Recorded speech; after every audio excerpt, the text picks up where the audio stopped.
We've waited long enough. Bobby, and first before we dive in, I do want to give a big tip of the hat to the staff at Five Flag Speedway because they did one hell of a job on getting that. Friday, friends, was supposed to be when people were talking about whether it be online or on the stream. When they were talking about Friday was not supposed to happen, I can tell you Friday was not supposed to happen. It was supposed to be 100% chance of rain. It's supposed to rain out Friday night and Saturday night. By 9 a.m. By 9 a.m. on Friday morning, light drizzle. They had to work. I mean, they worked their ass off. You had air Titans. And I figured out the hard way why the air Titans work so good. I get there and I'm just kind of standing over there in turn one bullshitting with somebody. One of those things went by blowing the air up against the wall. It like rips the paint off the wall and comes and hits me right in the face. Yeah, don't stand by one of those. They're able to get that done. Somehow all of Friday gets in. Everything that they started 3 hours early. What time did it start raining on Friday night? Yeah, it didn't. It didn't rain until Saturday morning, probably about 3 a.m. is when the heavy stuff started. Because I was watching the Pensacola weather all week, and they said that Friday was just going to be horrible. Saturday was going to be pretty much non-existent, and so yeah, I'm glad it worked out the way that it did. Yep. And yeah, great point. I mean, qualifying in the daylight, that was definitely something different right there. And but they're still just as damn fast. I like that one-day show, though, with the LCQ right up in there. I understand why they run the Derby and only the Derby on Sunday because it's so special. I get that. But that was nice having it as a one-day show, not running it before the Snowflake. Oh, man. That really was badass. I mean, and the whole thing was there was still plenty of time because it started. I mean, they said Derby at 2 o'clock. And the last chance started later than it was supposed to, and it was still done.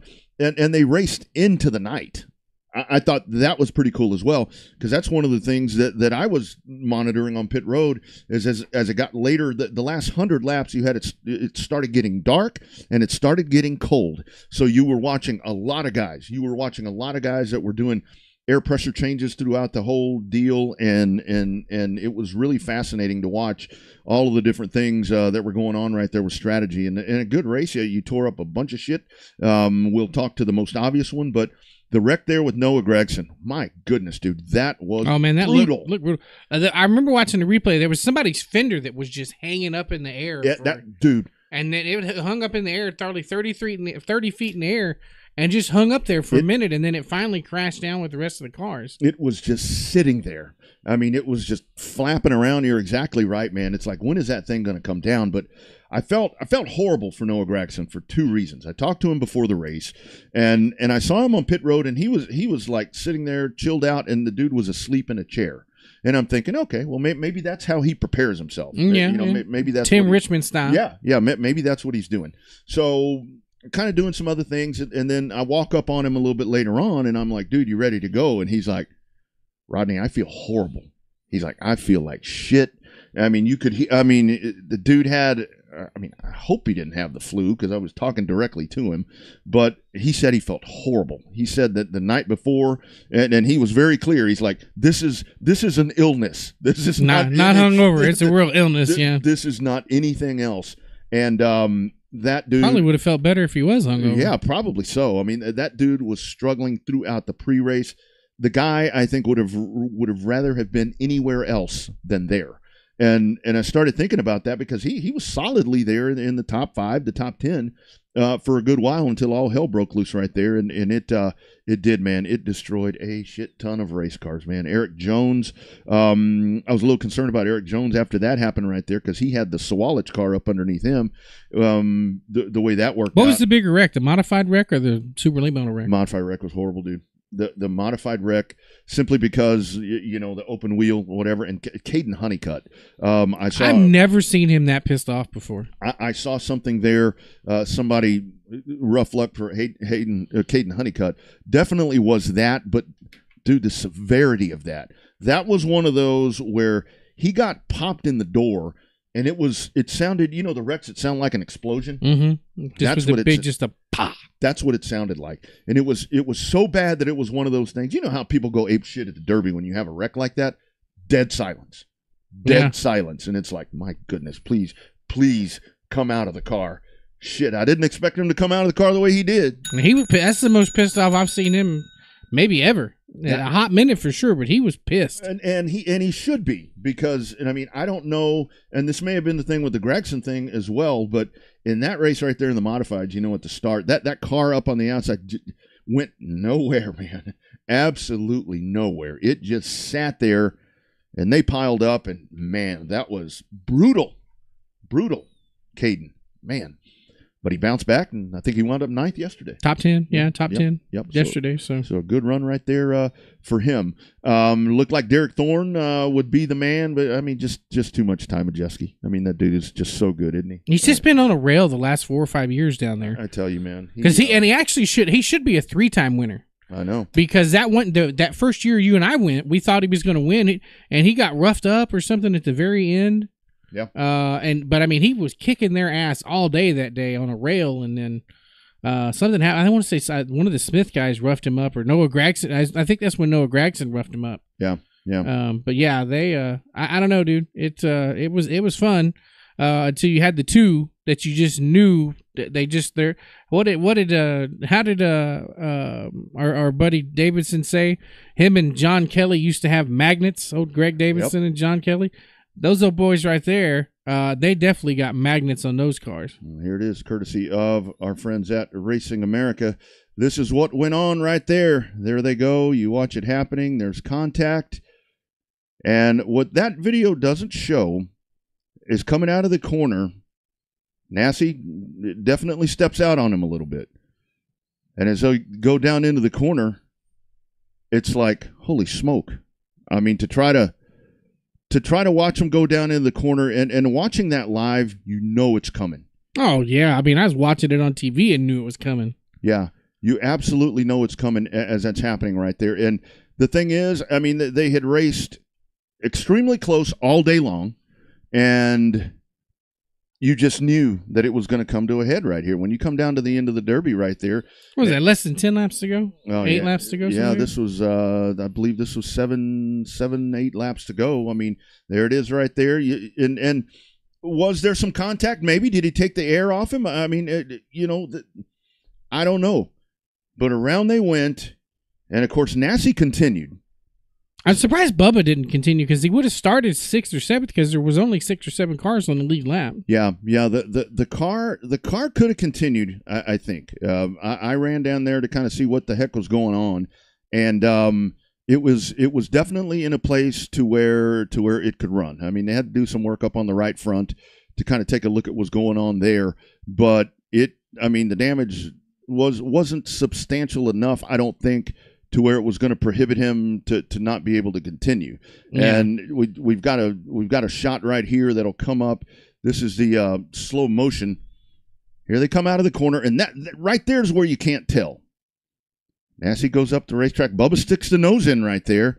And there you see Nassie coming down just a little bit, and Bubba's not going to lift. And they come together. And here we go. Just when you think that maybe that feud right there was going to calm itself down, that all of that was going to cool off, I'll tell you what, man, both of these guys, see, there's some contact right there. These guys have just been running at such a great pace all season long. First part of this race, it looked like it was going to be Pollard's. But there they go right there. What do you think? Did he crowd him? Oh, yeah. Hell yeah, he crowded him. He even admitted it. He said, I crowded him down. It's 7 laps to go in the Snowball Derby. Yeah, I'm going to crowd him down. Yeah.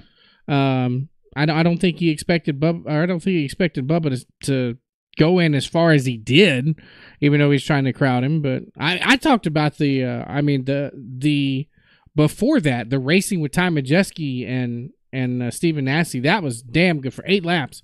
I think that is where you see the upper experience from racing in the Craftsman Truck Series, where he was able to race side by side with Nassie for 8 laps on the outside, was Ty Majeski. Mm-hmm. Yeah, absolutely. And I'll tell you that's the one thing. Majeski raced with those guys all day long, and I'll tell you, Ty Majeski, man, that dude was super, smooth. That dude was super clean. Yeah, they're going to touch each other a little bit. But I got to tell you, man, it is such a joy to watch that dude. For side, I mean, yeah, did they make a couple of side-by-side contacts? Oh, yeah, they did. But damn, they still, by today's standards, they race clean as hell for 8 laps side-by-side to try to win the Snowball Derby. All of these guys, and I mean, Derek Thorne's another one. I mean, Derek Thorne, you watch these guys, and what do these guys have in common? They're not from South. So sometimes that's something where we talk about some of the mindset right there of the South guys versus the North. But so then after that, my man Ryan McCulloch gets to go down the pit road and talks to guys, we Bubba call Pollard. it Bubba Pollard, who gave the fans probably the 6 or 8 greatest laps we've ever seen at the Snowball Derby with you and Stephen Nasse. But it all comes to naught as you guys got tangled up over in turn 1. What'd you see from your seat? Correct. What else you don't know? It's the same shit, different day. This racetrack, you have a love-hate relationship with this place. Some of your highest highs, some of your lowest lows. This event means a lot to you, doesn't it? Yeah, I mean, that's what we work for all year. So try to get next year. We got a good race car, put ourselves in position to win, and could have raced it out, but it didn't happen that way. A frustrated Bubba Pollard will come back to the Snowball Derby next year. Yeah, indeed, he will. Did you try to chase him down to get him, or did you know better? I did. I actually went down. And he looked at me and he was like, kind of gave me a, not right now, man. I know he didn't want to do that interview right there. So I think that place would have gone ballistic if Bubba would have got on the house mic. And I think Bubba, knowing that he was on the house mic, he may have given it a little more, on the house feed.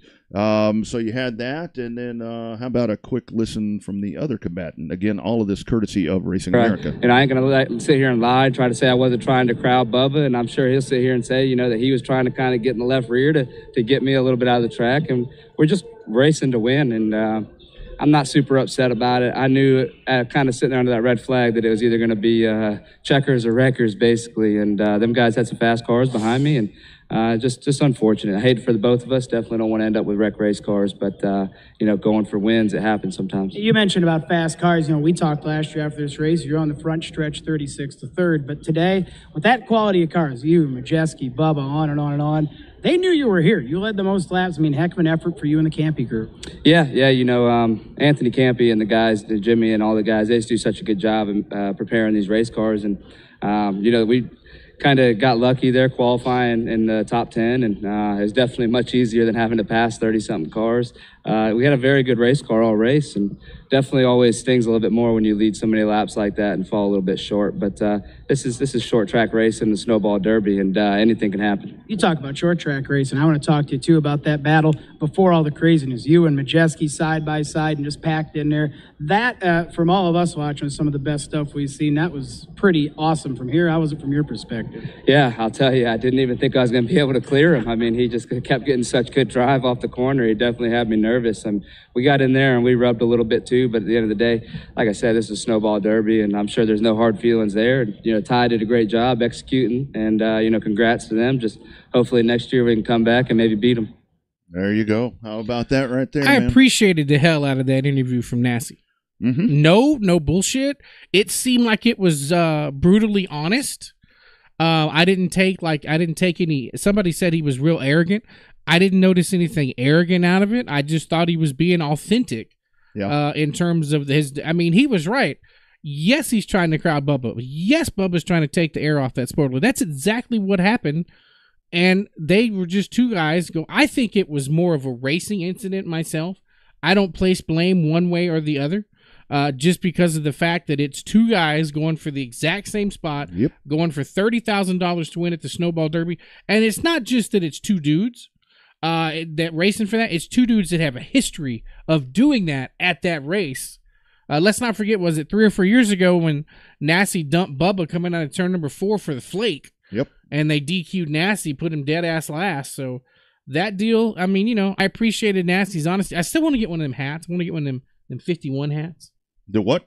The 51 hats. Oh, yeah. I want to get one of those, but yeah. Yeah, I tell you what, man, it was quite the event right there. The place went bonkers, as you know that's going to happen when you have those two. But I really think kind of what they were alluding to right there at the end of that sound cut was really those laps that you watch right there. But before all of the carnage, when you did have those two, and then with Ty and Derek and I mean all of these dudes. I mean these guys. I mean they put on some of the best racing that you're going to find. I mean, just some of the best racing that you're going to find in the country, and it was right there in the Derby. Got to give a good Gio Ruggiero comes home second there. From the LCQ. Yeah, from the LCQ, and not only that, right before the race, he comes down pit road. He comes down. I'm sorry. What was wrong with that car? They wouldn't tell me what they were doing. They didn't tell me what they were working on when he came down. I called as he came down, and it was something really quick. He goes shotgun, and he stayed, kept his nose clean somehow. I mean, especially racing through the pack. Travis Braden, what a great story there for him. I mean, very lucky missing that wreck. Have you watched the replay since you got back? Yeah, man. I watched. I've watched some of that stuff, but man, I'm so glad for Braden. I mean, he does have he has the win. He has the win in 2019, but that dude had completely stepped away from racing. To take care of business. I mean, he had other things that he needed to. I didn't know that. I didn't realize he worked for Hendrick now. Yeah, as a chassis specialist. Yeah, works on the 48 car. So he had a really good, solid run right there. He faded back a little bit, but then when it came time to push came to shove, and actually right at the end, he was. I think that wreck helped. That wreck helped. That took out everybody from fourth to 12th. Oh yeah. Right in there. Cole Butcher and Matt Craig. Cole Butcher at the end as well. I thought Cole Butcher might be the one. He just couldn't. Nobody. By the time all that shit shook itself out, I mean, there was nobody. There was nobody that's going to get close to Majeski. Once they finally get going. Once again, Ty was gone. He was gone. He was gone. I mean, that dude is so good. And congratulations to Ty Majeski as he wins him another Snowball Derby there in spectacular fashion. And for the Texans.